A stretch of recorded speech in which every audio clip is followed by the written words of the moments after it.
시사인천 김갑봉 기자입니다. 인천시민 김혁균입니다.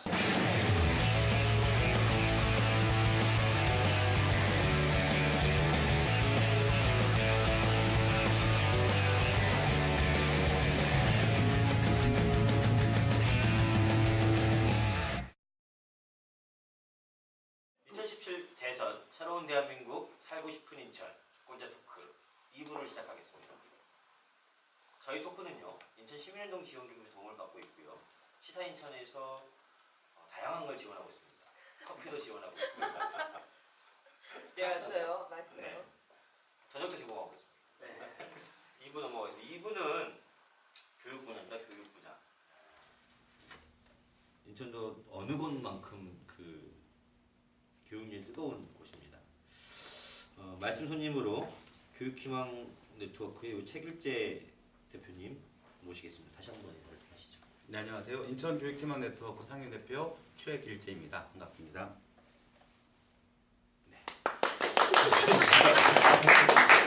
청중이 많이 들었어요. 아유, 또 오셨네. 좀 저희 동원방 청원을 어느 분이 부르셨어? 빨리 해야지. 그 지난해 저희 신문에도 그렇고 보니까는 학교 이전 문제로 인천이 좀 떠들썩했습니다. 보니까 이제 학교 총량제 때문인 것 같은데 신도시에는 이제 학교가 생기려고 하면은 구도심에 있는 학교를 없애야지만이 그렇게 허가 나졌다고 하더라고요. 대략적으로 살펴보면 이 문제가 좀 시끄러운 것 같은데 이 문제 지금 어떻게 진행되고 있는지 한 말씀 좀 해주시죠. 예, 학교 총량제는 학교의 전체 숫자를 정해놓은 겁니다. 그래서 예를 들어 200개다 그러면은 200개 학교에서 신규 수요가 발생했을 때는 기존에 있던 학교를 폐교를 하거나 아니면 해당 지역으로 학교를 이전하면서 학교의 전체 숫자를 맞추는 건데요. 교육부에서 얘기하는 이유는 전국적으로 이제 학생 수, 학령 인구라고도 하는데 취약 아동들이 줄어들다 보니까 계속 줄고 있습니다. 그래서 신규로 학교를 계속 만들면 결국은 이제 학생 수가 감소했을 때 이 학교들이 무용지물이 될 수도 있고 또 신도시가 생기는 도심 지역들은 계속 학교가 늘어나지만 그렇지 않은 지역들 개발이나 이런 것들이 없는 지역들은 상대적으로 교육재정이나 이런 거에서 형평성이 떨어진다 이런 논리로 얘기하고 있습니다. 하지만 그 지역마다 굉장히 다른 문제들이고요. 현실적으로 인천은 택지 개발이나 이런 부분들 때문에 학교 수요는 계속 발생합니다. 거기에 가장 문제는 학교가 없는 거예요. 그래서 저 같은 사람들이 옛날 시절에 그런 것처럼 한참을 걷거나 버스를 타고 가는 이런 일들이 발생하고 있는데 학교 총량제는 아직도 현 교육부가 바뀌지 않고 있기 때문에 계속 추진하고 있는 정책입니다. 그럼 학교 총량제 문제를 개선하려면 인천 같은 경우에 지금 인천은 여튼 수요가 있는 거잖아요. 그럼 큰 틀에서 보면은 그 낙도나 산간 지방이라 할지라도 학교가 그 지역에서 일정한 거점 역할을 하니까 그걸 유지하면서 인천 같은 수요가 있는 것도 늘려주려면 결국에는 어떤 교육부가 뭔가를 해야 된다고 하는 것 같은데 그거에 대해서 어떻게 해야 됩니까? 교육 정책 자체가 좀 바뀌어야 됩니다. 이 경제성 논리로 학교들이나 아이들의 교육을 바라보다 보니까 한 명의 아이를 키우는데 학교 시설 또 선생님이 있다는 것 자체가 낭비라고 생각하는 거죠. 근데 이렇게 교육은 우리나라 국가의 미래에 대한 가장 큰 투자인데 이 부분에 대한 거를 그냥 경제성 논리로만 갔을 때 이런 학교 총량제라든가 농산업체는 학교들을 문을 닫게 만드는 것들이 계속 발생하고 있어서 정책 당국자 특히나 이번에 5월 9일 날 25일밖에 안 남았지만 대통령 선이 누가 될지 모르겠지만 많은 분들이 그래도 교육부를 바꾸고 또 교육 정책을 개선하겠다고들 하고 계시니까 한편은 교육부의 이런 정책들도 대대적인 좀 전환을 기대하고 있습니다.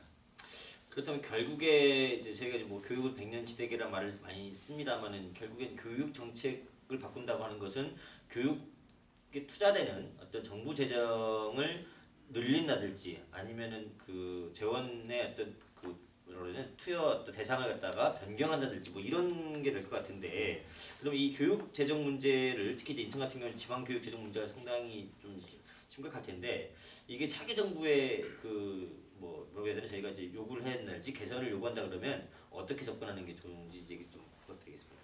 네, 교육부에서 지방의 교육청으로 내리는 돈, 즉 지방교육재정이라고 하는데요. 이런 교부금 비율이 20.27%입니다. 전체 우리나라 예산 중에서 내국세의 20.27% 그리고 각자 이제 그 지자체에서 받고 있는 교육세로 해서 교육 재정들이 정해지게 되는데요. 이 20.27%라는 거를 전국의 시도가 다 나눠 갖게 됩니다.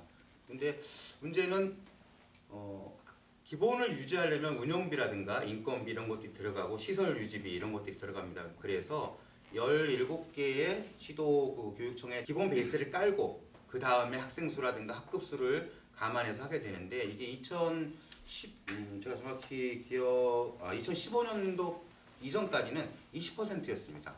학생 수 숫자를 비율로 환산하는 것들이니까 아무래도 도심 지역들은 학생들이 계속 늘어나는데도 좀 상대적으로 약간의 피해를 받았었는데 2015년 이후에는 20%에서 30%로 약간 상향 조정했거든요. 학생 수에 맞게 조금 더 예산을 주는 거죠. 그러니까 하지만 이거는 반대로 지방에 있던 교육청들은 어느 정도 받다가 그걸 줄어들어 버렸으니까 그 지역의 교육 재정은 또 낙후가 되고 그래서 근본적인 문제는 현행 20.27%라고 하는 이 교육 재정의 비율을 25%는 늘리자. 이게 전국적인 지금 벌써 한 2년 정도 지난 것 같은데요. 내국세의 비중을 높이자고 하는 거잖아요. 내국세 교부 비율을 25%로 상향 조정하자. 지금 내국세 저희가 이제 보통 19.24%가 이제 그 시청에 이제 그 부분으로 내려오는 게 있고 교육 재정이 그 중에서 지금 현행 그 내국세 20.27%인데 요거를 25%까지 상향하자. 그렇게 되면 이제 지방 교육 재정의 전체적인 어떤 그 파이가 그렇죠. 양이 좀 증가하는 파이가 늘어난다는 뜻이네요. 네. 네. 그래서 이제 그 재원 중에 하나가 중요 재원이 교육 경비 보조금으로 알고 있습니다. 근데 이게 이 교육 경비 보조금을 이제 그 지자체가 교육청한테 좀 원활하게 지원할 수 있으면 좋은데, 근데 이게 제가 알고 있기로는 행자부 때문에 좀 막혀 있는 걸로 알고 있어요. 이 부분은 좀 개선이 좀 필요한 것 같은데 한 말씀 부탁드리겠습니다. 네. 학교는 앞에 말씀드렸듯이 교육청에서 또는 교육부에서 내려온 돈들이 학교로 이전이 됩니다. 그런데 워낙 예산이 작다 보니까 학교에서 필요한 많은 사업들 또 시설 개선도 있고 방과후라든가 이런 학습 개선에 대한 것들을 못 해왔어요. 그래서 지방교육재정 교부금법에서 각 지자체가 필요하다면 그 관할 구역 안에 있는 각급 학교에다가 예산을 지원해 줄 수가 있다. 구청이 예, 할 수 구청. 있고, 시청도 할 수도 있고, 구청도 할 수도 있고. 예. 그렇게 줄 수가 있다고 했는데 이게 올해 인구 30만의 그 아산은 80억이 책정돼 있습니다. 지금 인천에서 이 교육경비 보조금 그래도 나름 가장 많이 하고 있다는 남구가 28억. 인구는 아산보다 많은데 많죠. 아산의 80억에 비하면 절반도 안 되는 거죠. 3분의 1 정도나 될까요? 그래서 이렇게 돼 있던 거죠. 하지만 이 원래 규정에는 그 자체로 그 세수가 그 해당 공무원 그 지자체의 공무원들 인건비를 충당하지 못하면 지원하지 못하게 되는 규정이 원래 있습니다. 왜냐하면 나도 스스로 자주 재원이 안 되는데 누굴 도와주느냐. 교육청이라는 또 다른 지자체 영역이니까요.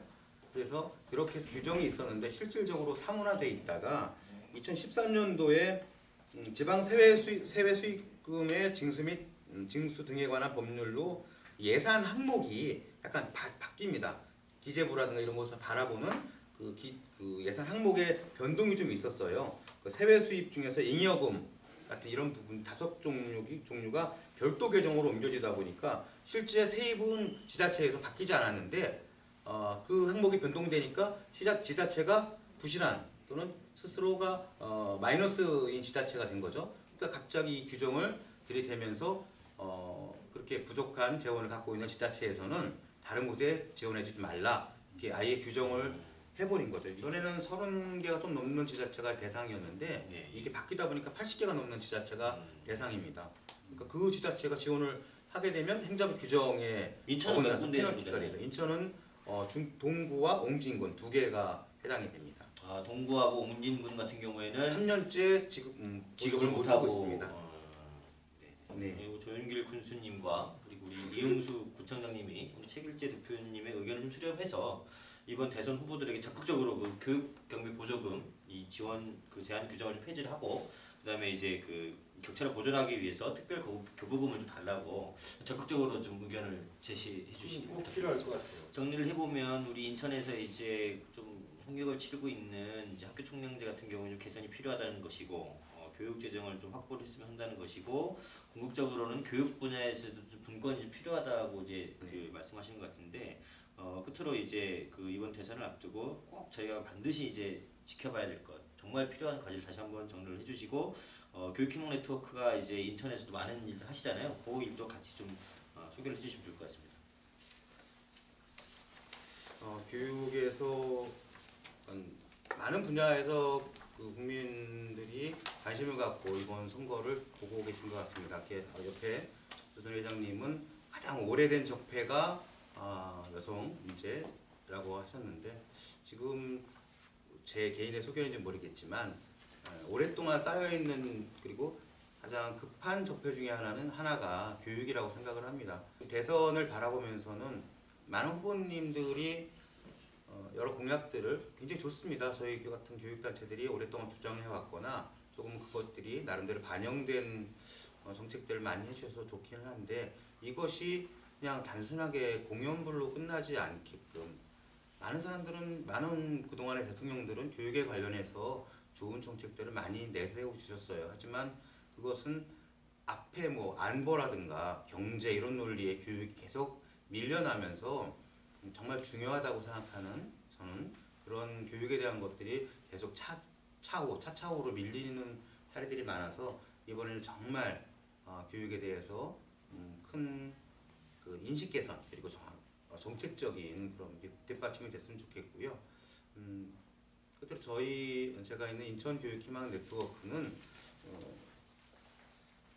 교육 불평등을 해소하고 보다 나은 교육 의제를 발굴하려고 노력을 하고 있습니다. 또한 교육 자치를 위한 여러 활동들을 하고 있는데요. 인천의 5개의 구에서 그 지역마다 구별 네트워크가 구성돼서 교육에 대한 것들을 계속 준비하고 있습니다. 앞으로도 새로운 그리고 좀 더 보다 나은 인천의 교육 의제들을 발굴해서 정책화하고 우리 현장에 그대로 반영될 수 있도록 노력을 하는 그런 단체로 계속 활동하겠습니다. 고맙습니다. 고생하셨습니다.